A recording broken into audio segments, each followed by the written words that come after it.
26শে December থেকে এই বাচ্চাটির ট্রিটমেন্ট আমরা শুরু করেছিলাম।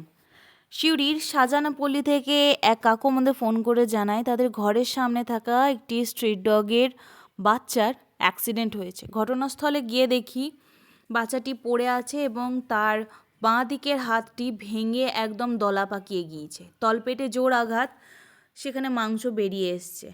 বাচ্চাটিকে যখন আমরা ব্যথার ইঞ্জেকশন করে রেস্কিউ করে নিয়ে আসছিলাম তখন ওর মা খুব কান্নাকাটি করতে থাকে, কিন্তু ও ট্রিটমেন্টের জন্য ওকে আমরা এই কয়েকদিন আমাদের কাছেই রেখেছিলাম। আসলে হাতটা পুরোই গুঁড়ো হয়ে গিয়েছিল।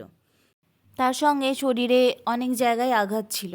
কোমরে জোর আঘাত লাগার কারণে সে সোজাভাবে দাঁড়াতেও পারছিল না। সৌভাগ্যবশত সে তাড়াতাড়ি রিকভারি করে যায়। যেহেতু সে ছোট বাচ্চা, তার হাড় খুব তাড়াতাড়ি জোড়া লেগে যায়, কিন্তু দরকার ছিল প্রপার কেয়ারের। সেই জন্যই ওকে এই কয়েকদিন আমাদের কাছেই রেখেছিলাম। সেই দিন থেকেই, যেদিন থেকে ওকে রেস্কিউ করেছিলাম, ওর সঙ্গে একটা খুব ভালো বন্ডিং তৈরি হয়ে গিয়েছিলো আমাদের। যেহেতু ছোট বাচ্চা, আর ভালোবাসা পেলেই তো ওরা খুশি হয়ে যায়।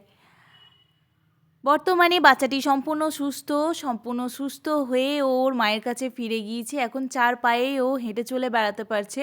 কোমরের আঘাত থেকে ও রিকভারি করে গেলেও সামনের পা একটু খুঁড়িয়ে হাঁটছে। আশা করি খুব তাড়াতাড়ি খুব স্বাভাবিকভাবে ও হাঁটতে পারবে। আশীর্বাদ করবেন ও যেন ভালো থাকে, সুস্থ থাকে। ওকে আমরা পার্ভো ডিস্টেম্পারের ভ্যাকসিনও করে দিয়েছি।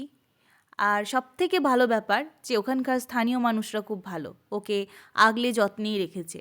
অ্যাক্সিডেন্ট হওয়ার পর থেকে ও একটু বেশি ভালোবাসা পাচ্ছে সেখানকার সকল মানুষের।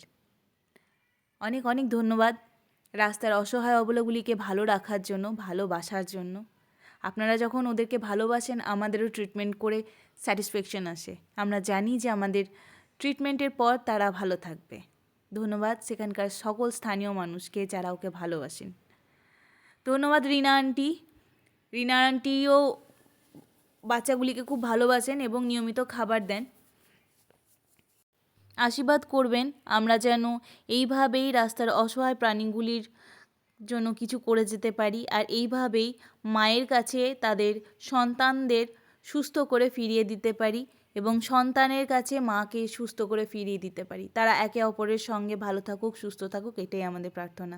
ধন্যবাদ আপনাদের সকলকে যারা আমাদের পেজকে ফলো করেন, আমাদের ভালোবাসা দেন এবং আশীর্বাদ দিয়ে আমাদের পাশে আছেন।